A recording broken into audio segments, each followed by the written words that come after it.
Ma visite, la première délégation militaire de l'OTAN à se rendre en Ukraine depuis l'invasion à grande échelle, témoigne du fait que notre organisation et l'Ukraine sont plus proches qu'elles ne l'ont jamais été.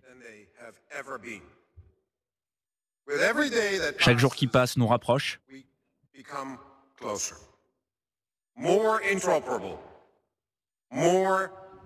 Nous sommes plus coopératifs, plus entrelacés. Ensemble, nous mettons tout en œuvre pour faire de l'Ukraine un membre de notre alliance.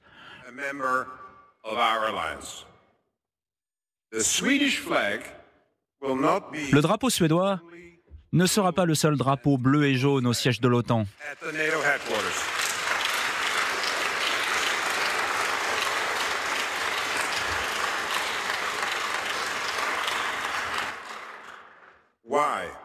Pourquoi ?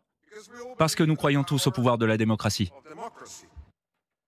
C'était un long discours qui était assez fort d'ailleurs et très ferme. Il ne laisse aucune place au doute. Il dit aussi, par exemple, le président Poutine a commis 2 erreurs stratégiques. Il a sous-estimé la détermination de l'Ukraine et il a sous-estimé l'unité de l'OTAN. Claire Cambier, vous êtes à Kiev. On imagine que cette visite fait du bien, évidemment, aux Ukrainiens.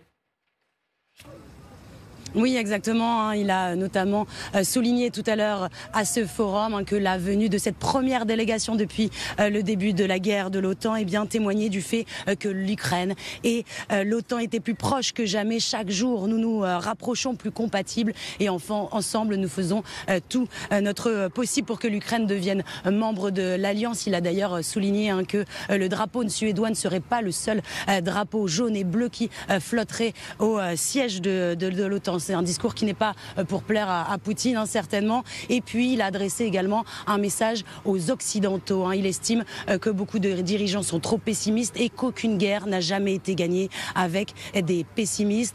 Il souligne également que l'OTAN devrait adapter ses capacités militaires car tout est possible, a-t-il dit. Il devrait aujourd'hui rencontrer également des dirigeants politiques ainsi que des responsables de l'armée ukrainienne.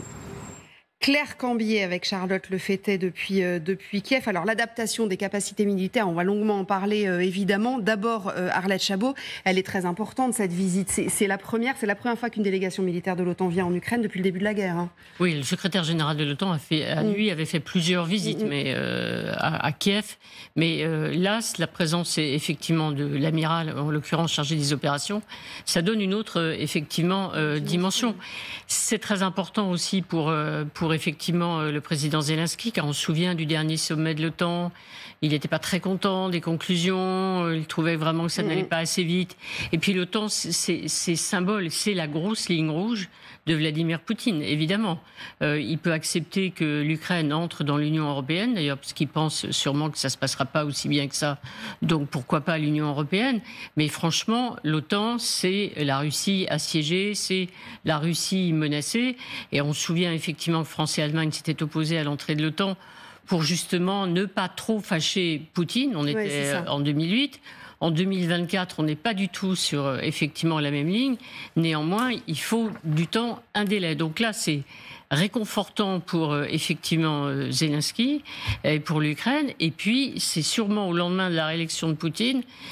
Franchement, il va l'interpréter forcément comme une menace direct, c'est-à-dire voilà, l'OTAN est là, l'OTAN est prête à intervenir, l'OTAN est prêt à nous agresser, et ça sera ajouté dans la liste de la propagande effectivement et des interventions sûrement à venir de Vladimir Poutine. Alors d'autant que effectivement il n'y a pas que l'OTAN, il y a les 27, c'est ce qu'on disait dans le journal de Magali il y a une seconde. Ils sont à Bruxelles pour commencer surtout à compter ses troupes, savoir avec qui avancer, qui est prêt à avancer, notamment avec la France, puisque c'est la France qui est en pointe là-dessus. Il y a un sujet, Magali, sur lequel les Européens vont discuter, ce sont les avoirs russes. Dans quelle mesure ils pourraient financer la guerre ou aider à financer la guerre ? Alors, c'est pas une idée nouvelle, on en avait déjà parlé. Évidemment, ça n'est pas si simple que ça. Non, c'est très compliqué même, on peut le dire. Alors, Bruxelles vient de présenter effectivement un plan pour enfin saisir les avoirs russes gelés depuis 2022. L'objectif, c'est de pouvoir utiliser ces milliards pour financer l'achat d'armes en faveur de l'Ukraine. Jusqu'ici, tout va bien. On parle ici des avoirs financiers. La Banque centrale russe détient environ 210 milliards d'euros dans l'Union européenne. Cette somme, est gelé depuis le début de la guerre, mais l'Europe n'a pas le droit d'y toucher. Le projet, ce serait donc quoi ? Ce serait d'utiliser les intérêts de ces actifs, ce qui représenterait environ entre 2,5 et 3 milliards d'euros par an, en fonction effectivement de la variation des taux d'intérêt. Alors vous l'avez dit, là ce sont des avoirs financiers. C'est vrai que nous, quand on pense avoirs gelés, on pense villa de luxe, yacht ou station de ski par exemple. Exactement, on se souvient de quelques images spectaculaires effectivement depuis 2022 où on les a vus être gelés comme ça, mais ça ne peut pas aller plus loin. Là aussi on parle d'avoirs gelés, pas confisqués. Pour qu'il y ait expropriation, il faut une décision de justice qui soit fondée sur des infractions pénales. Alors comment faire ? Eh bien, les enquêteurs sont en train de plancher sur la question. Ils ont trouvé 2 failles. Il faudrait, pour pouvoir donc les saisir totalement, il faudrait pouvoir prouver que les propriétaires sous sanction internationale ne respectent pas ces mesures de restriction, ou alors prouver que tous ces biens ont été acquis de façon illégale. Si on prend le seul exemple de la France, quasiment une vingtaine d'enquêtes sont ouvertes contre des hommes d'affaires russes pour des soupçons de blanchiment d'argent, et c'est très complexe. Plusieurs services spécialisés sont consacrés à ce dossier. Une source judiciaire confie au Monde que ces enquêtes s'intéressent plus spécifiquement au patrimoine immobilier acquis ou détenu le plus souvent indirectement par l'intermédiaire de montages complexes de sociétés en cascade immatriculées dans des pays permissifs en matière de fiscalité. Comprenez que quand on enquête là-dedans, il y a des hommes de paille, il y a des contrats qui sont passés à Chypre, au Panama. Il faut monter la filière, c'est extrêmement compliqué. Et évidemment, c'est très difficile de remonter le fil jusqu'à l'homme d'affaires russe en question. Ils sont concernés par des enquêtes, alors vous l'avez dit, des chalets à Courchevel, des villas sur la Côte d'Azur, des hôtels particuliers à Paris, des yachts, des vignobles, et des biens pouvant valoir jusqu'à des dizaines de millions d'euros chacune. Le journaliste du Monde spécialisé de la question l'explique. Depuis le début du conflit, la justice française a saisi près de 100 millions d'euros de biens immobiliers et d'avoirs financiers. En cas de condamnation pour blanchiment, ces sommes seront définitivement confisquées. En cas de condamnation, on n'en est absolument pas là, c'est extrêmement long. Ces hommes d'affaires russes et leur entourage engagent systématiquement des recours. Tout le monde est bien conscient que juridiquement, c'est extrêmement périlleux. Évidemment. Alors justement, on voulait faire un peu le point avec vous. Sarah Brimboeuf, bonjour. Vous êtes responsable du plaidoyer flux financiers illicites chez Transparency International, association qu'on connaît bien, évidemment. Il y a un organisme, alors moi j'ai regardé un peu pour la gestion des biens confisqués, ça s'appelle l'Agence de gestion et de recouvrement des avoirs saisis et confisqués. Vous avez lancé justement un certain nombre de ces enquêtes, de plaintes, auxquelles Magali faisait référence. Ça ne peut pas s'appliquer en l'espèce, puisqu'il faut une décision de justice. Tant qu'il n'y a pas de décision de justice, ces biens mal acquis ne seront pas déterminés comme ayant été mal acquis.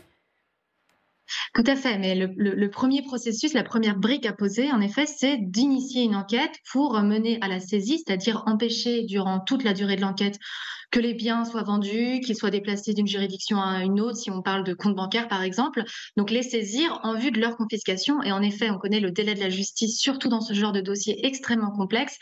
On ne peut pas espérer une confiscation avant 5 ans, dans le scénario le plus optimiste. Néanmoins, la première brique doit être posée. Et c'est vrai que ces avoirs doivent être distingués des avoirs de la Banque centrale russe, qui sont des avoirs qui appartiennent à l'État russe. Et là, on est dans un tout autre débat, d'autres enjeux tout aussi complexes. Donc c'est beaucoup plus clair quand on parle de cela. Maintenant, d'un point de vue politique, on va aller voir Céla Bougriou, qui est donc à Bruxelles. C'est là, sur la saisine donc des intérêts de ces avoirs russes dont parlait notre invité à l'instant, c'est-à-dire des avoirs financiers de la Banque centrale russe. Qui est pour, qui est contre ? Parce qu'évidemment, on imagine que ça serait trop simple s'il y avait consensus là-dessus. Alors, il y a ceux qui sont très favorables et qui poussent en ce sens depuis un bon nombre de temps. D'abord, les pays baltes, bien sûr, vous le savez, et qui sont directement concernés aussi par ce conflit. La Pologne également y est très favorable. Et pas de surprise non plus sur ceux qui sont très hostiles. La Russie et la Slovaquie, 2 pays réputés pour être de régime, plutôt réputés pour être proches du Kremlin. D'ailleurs, Viktor Orban expliquait que ça n'était pas la solution, qu'il fallait privilégier le dialogue dialogue. Voilà donc pour ceux qui sont pour et ceux qui sont contre.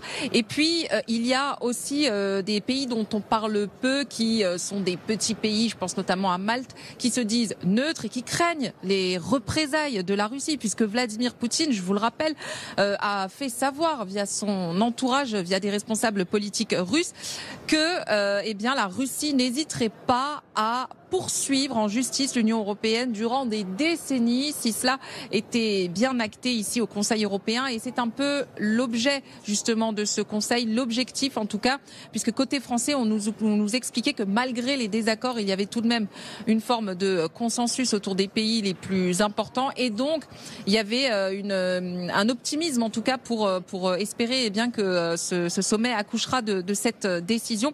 Côté français, on nous explique que la position n'a pas varié, que les Français ont toujours été favorables à l'utilisation des revenus générés par ces avoirs dont parlait Magali, mais pas pour toucher aux avoirs eux-mêmes, comme l'expliquait Magali à l'instant. Merci beaucoup, c'est là avec Éric Josset. Juste une précision, vous avez dit Russie, Slovaquie, on a compris, hein, c'est Hongrie, Slovaquie, évidemment, c'est votre langue à fourcher. Hongrie, Slovaquie, pardonnez-moi. Ils ne sont pas tout à fait pour.